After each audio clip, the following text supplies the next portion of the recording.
Welcome to the Darkstream. I'm VoxDay, voxday.blogspot.com, and Infogalactic News. Thanks for tuning in. I've been busy the last couple days working on some game development stuff. We've got, what is it now, five games or so in the works, and in fact I'm taking some time off of working on a end of game statistical summary screen in order to do this Darkstream. Before I get any further, I want to say thank you to everybody who just made my book SJW's Always Lie #1 bestseller in the political strategy or political philosophy again. So I appreciate you guys picking this up. I appreciate you guys reading it, and I appreciate the reviews you guys are leaving. It makes a big difference to people when they can see what people think about the book, and it's been really great to see that the reviews are not just simple, oh, this is a good book, or oh, this book is okay, but that people are actually explaining why it's important for them, what sort of a difference it made to them. So that's great. So anyhow, #1 in political philosophy, SJW's Always Lie, and hopefully within a month and a half we'll be able to get SJW's Always Double Down out. So I'm also working on that. So I thought the book would be successful, but I didn't think it'd be as successful as it is. That being said, I was a little surprised that it never managed to catch up to Cernovich's Guerrilla Mindset either. So, no, we're not doing Baked Alaska's book. He'd never talked to me about that, so I don't know anything about that. But to get back to the game development topic, just to be clear, I am a big Wing Commander fan, especially of the first 2 games. Yes, the book's on Audible. I'm a big fan of the Wing Commander games. I'm a fan of Chris Roberts.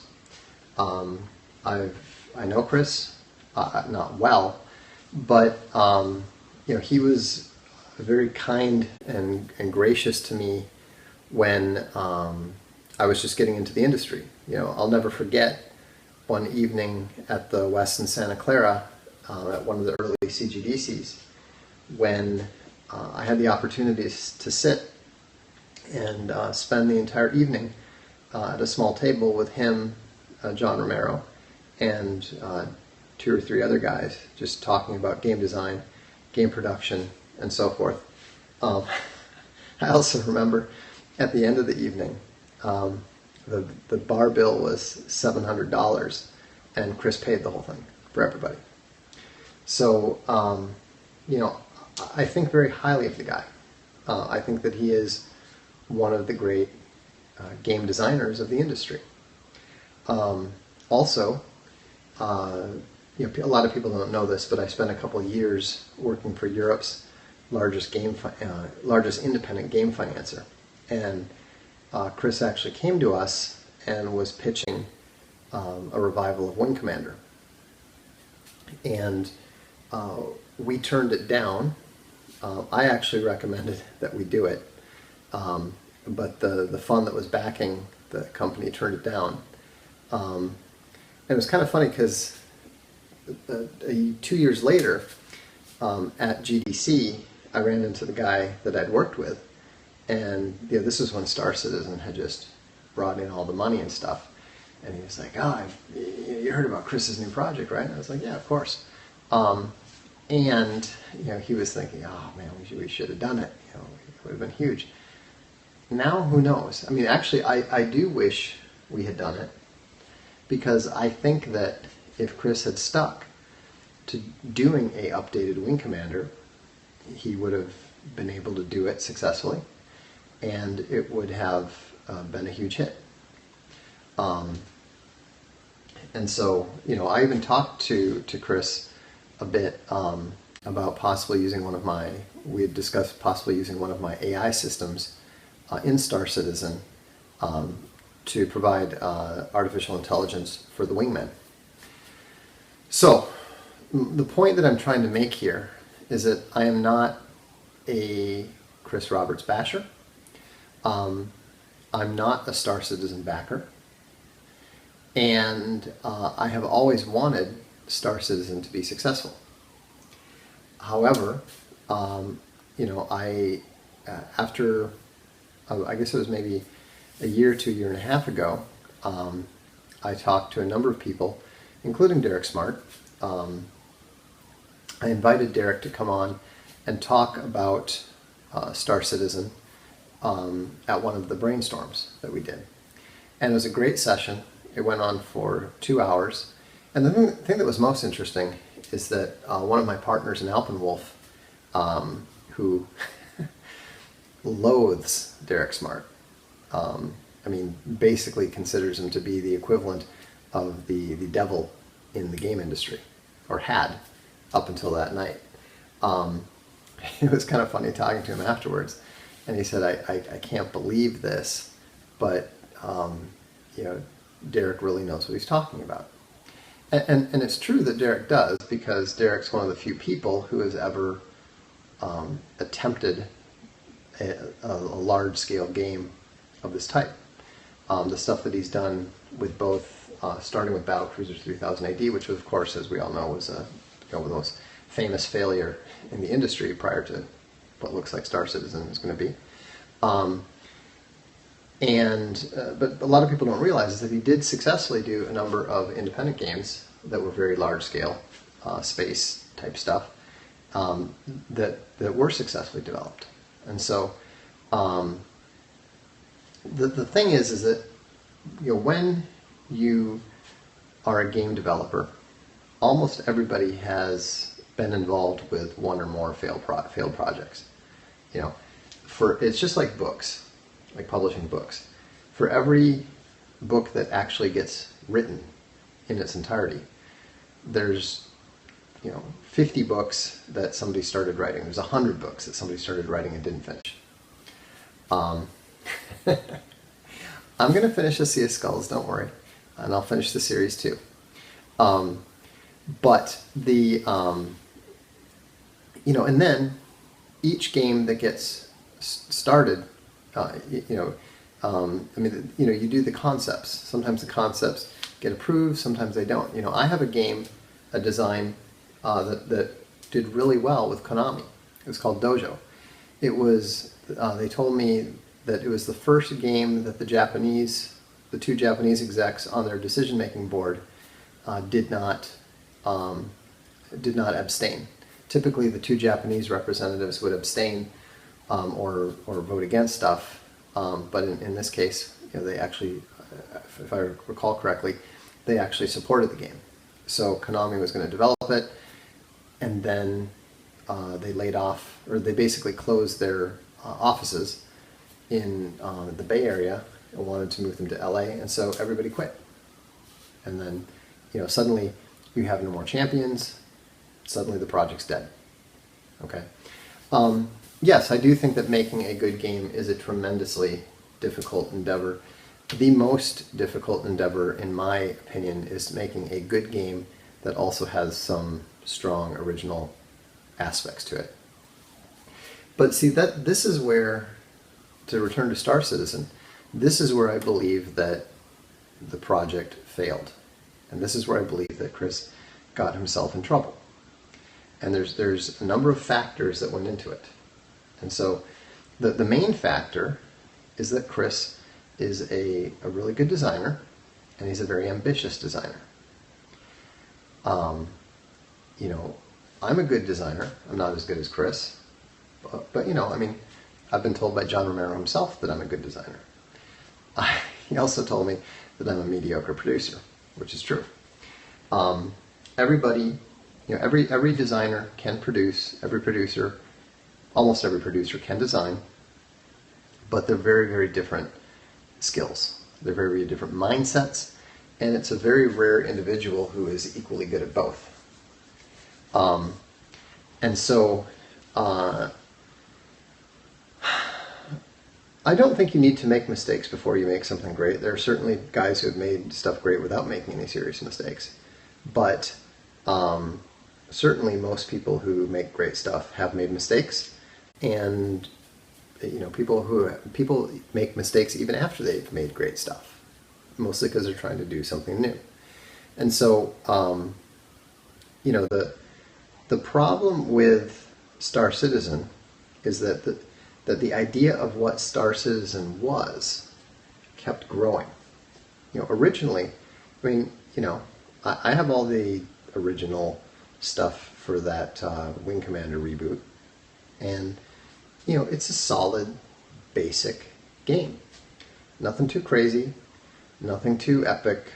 It basically would have been an updated Wing Commander. The problem was with Star Citizen, because you got to remember, nobody expected that they would have that kind of success raising that kind of money. And Kickstarters have a tendency to lose scope because they want to keep feeding the beast. The company doing the Kickstarter gets addicted to, very exciting, I'm sure. That's why when we were doing Infogalactic, some of you may recall, or you may or may not know, we could have raised a lot more money than we did. We had nearly 200 initial backers, and the battery's just running low. Don't worry about it. And I intentionally, we had people that were willing to fund what we needed by themselves. So we could have brought in significantly more than we did. But I told everyone, I said, look, this needs to be a community thing. I want everybody to be involved. The original backers, I want them all to feel that they're involved equally. Therefore, we're not going to accept more than a certain amount from anybody. Infogalactic is our Wikipedia replacement. If you go to infogalactic.com, you can see it. Anyhow, we intentionally limited both our resources and the scope of the project initially, because we wanted to make sure that we could bite off, or that we could chew what we were biting off. I've been burned by this myself in the past. When we did Rebel Moon Revolution, we were basically trying to do 4 brand new things. And we actually came shockingly close to being able to pull 3 of them off, despite the fact that 2 of our programmers, one of our programmers actually died during the development process. The other one ended up falling ill, and yet we still managed to make surprising amount of progress. But we shouldn't have been doing those 4 things. We shouldn't have insisted on writing our own brand new 3D engine. We should have just used the Unreal Engine that we were offered. We shouldn't have tried to do both 2 levels of groundbreaking artificial intelligence. We should have just done 1. The synthetic speech, that was okay. But the 2-level tactical strategy level game was too much. No, there's no market for Christian video games. I've done one. It's a non-existent market. And so, you can look up the stuff. Look up the stuff that we did on YouTube. There's some Russian programmers, fans of Rebel Moon Rising, who asked me for the code. I gave it to them, and then they actually managed to get it up and get it running. So, what you can see is that it was clearly basically science fiction Call of Duty type stuff long before Call of Duty came around. It could have and should have been very successful, but we bit off more than we can chew. No, the game is not anywhere near. It's not anywhere near done to put on guard.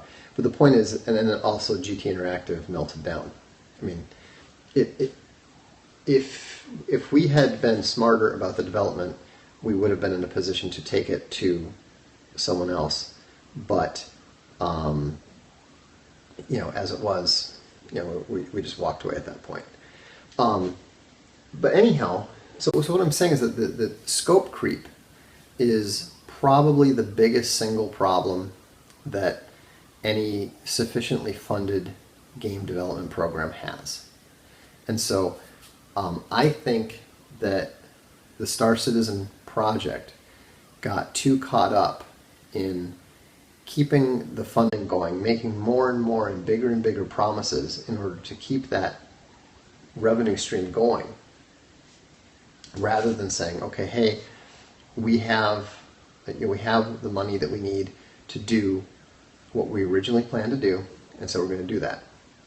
And now, I think that what's interesting and what was to me absolutely crazy was when they decided that the Crisis engine that they were using wasn't going to work, and then they've tried to bring it to Lumberyard. They're trying to port the game over to the Amazon system. Now this to me smacks of desperation. Anytime you see a game changing its core engine, that is a horrific sign and a sign of significant problems with the project. But there is one reason that it makes sense. Okay, and there's only one reason that makes sense, and that is if they are trying to get Amazon to acquire the game. And so, because I believe that they're in well over their heads, I think we've already seen the evidence that the revenue stream is ending. I've heard that they've actually spent more money, or at least committed to spending more money than they actually raised already. And so, this is the kind of thing that, unless they can find someone to acquire it, and I don't know who could, Electronic Arts can't afford this now. Nintendo could, but they don't want it. Amazon and Google, the companies with all the money, and Apple, they're all dabbling in games. Those are probably the only three companies that could reasonably bail them out. If the things that I have heard about the resources drying up are true. Now I don't know if they're true. But what I've heard from people and what I've read from stuff that Derek's written and stuff that other people have written is in harmony with the idea that this is a project that is just out of control and is not going to be able to be finished.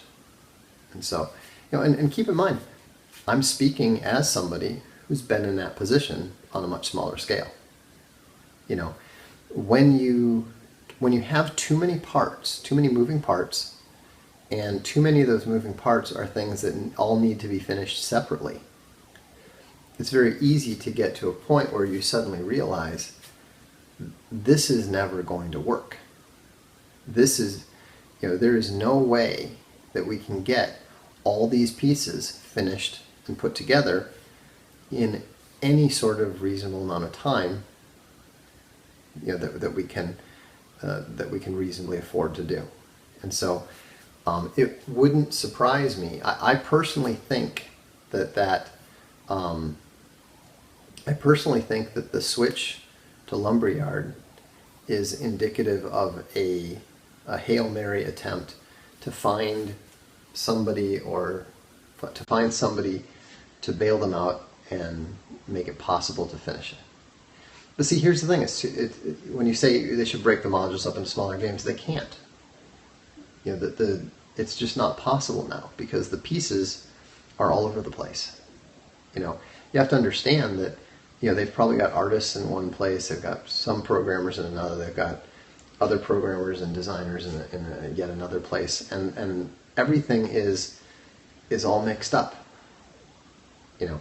And so, again, I don't, I have no direct inside information. This is simply an outsider's observation, but it is the observation of someone who is experienced and who is sympathetic, you know, to what they're going through. I don't wish that on any developer, you know.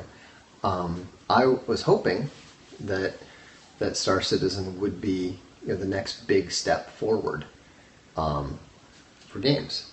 Now, the good thing is that I don't think it's having any negative effect on the ability of independent game developers to crowdfund. You know, this is clearly such a huge project and clearly in such a class of its own that, you know, there's just no indication that people are daunted by the prospects of this sort of thing happening on a regular basis. I mean, the idea that, you know, somebody doing a $100,000 game has anything to do with a game that's raised $150 million. It's, you know, it's just obvious. You know, and you'll be able to see how well I'm able to do at this sort of thing relatively soon. You know, we're going to be announcing a Kickstarter for a game called Divine General sometime in the next 2 months. I don't expect 150 million. You know, you're certainly welcome to hand that much to us, but we're not going to allow any scope creep, and we're going to keep everything at a level that we know for certain that we can deliver. You know, and you know, I think that, for example, Dave Braben at Frontier did the right thing with Elite, where they did the Kickstarter, they raised 2-3 million, and then they just did what they said they were going to do. They let it go out, and then they added new stuff on later. You know, Mantic does a great job with their Kickstarters. You know, they do miniatures. All their Kickstarters are successful. They deliver on all their Kickstarters. Another good example is Autark. They do the Adventure Conqueror King system, the RPG books. I think they've done 7 or 8, and yeah, that's done really well. You know, so it's we're all hoping that Chris will be able to pull a rabbit out of his hat, but from what I've seen and from what I'm hearing and all that sort of thing, I suspect that you know, we'll have a pretty good idea of whether there's going to be a whole new infusion of cash and a new ownership and that sort of thing, or else, you know, the whole thing will likely end up having to, you know, will end up being the biggest debacle in game development history. So, which at this point, I'm not sure whether Derek would be happy to give up his crown for Battlecruiser 3080 or not. I'll have to ask him one of these days. But anyhow, so that's all I had. You know, it's just some observations. You know, I don't know if this sort of thing is of much interest to most of you. It's not really the, you know, political thing that I'm usually commenting on, but it's just been on my mind, mostly because that's where I've been putting most of my effort into game development these last few weeks. So, so if you have any questions, go ahead and fire away. I've got a couple more minutes if you like. Glad to hear that. It's a pretty hardcover, isn't it? Yeah, I'm really happy with the Sum Helvetica and the A Throne of Bones hardcover. I can't wait to get the Sea of Skulls hardcover out sometime towards the end of this year. Kirk and I were actually kicking around what the cover of the next book should be. Yeah, people have asked for a tour of the library. I'll be happy to do that, but I'm really going to have to clean up the table behind me before I do that. I keep my bookshelves clean and I keep my computer organized, but will your books come quicker if we review more? I wish I could promise that, but I just can't. I, I do hope I do hope that you will continue to review the books that you read. You know, it really matters. If you want to know how you can help out an author, you know, reviewing their books, it makes a big difference. It makes a huge difference when you have 100 reviews versus 10. You know, people buying books notice that. Yes, there is a book 2 coming out in the Collected Column series. It's going to be called, it should actually be out this month, and it's called Crisis and Conceit, and it covers the columns from 2006 to 2009. And if you want a sneak peek of what the cover will look like, go to Crypto Fashion and look at the Dark Lord Designs catalog, and you can see that there are 2 new shirts, both with my face on it. They're kind of that Che style shirt, and there's a Vox Day shirt, and there's a Supreme Dark Lord shirt. They both come in dark red, and then there's each have separate colors. So anyhow, but that picture that we used for that is the same picture that will be on the cover. I've read almost all the books. The only ones I haven't read in their entirety are the Encyclopedia Britannica in 1911, right there. I haven't finished all of the Cambridge Medieval History series. I think there's 3 or 4 volumes left, and I haven't read any full volume of the Cambridge Ancient History. I've just read parts of those. So, but yeah, those are my the Cambridge series. I have no idea what White Sharia is. I don't pay any attention to that sort of thing. And then let's see, there's a couple more questions. I'm trying to remember what they were. The book. Yeah, I've done lots of recommended reading lists on the blog. Just do a search for them. One thing that I need to update my reading for this year, but you can actually go on the blog and see every book that I've read in its entirety. I do book lists that's right, at the end of the year. No, you don't get more intelligent. You just have more information the more you read. The state of the games industry, it's pretty bad for the big publishers. I think it's great for the indies. Crisis and Conceit is mostly about the economic meltdown, because that's what I was writing about with the columns. I think Ulysses is a terrible book that is wildly overrated. It's more of a intellectual exercise than a book per se, in my opinion. I don't like James Joyce. I don't like James Joyce at all.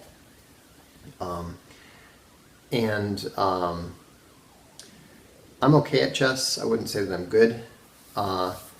Did not play Divinity, and my editing process for my own books is essentially non-existent.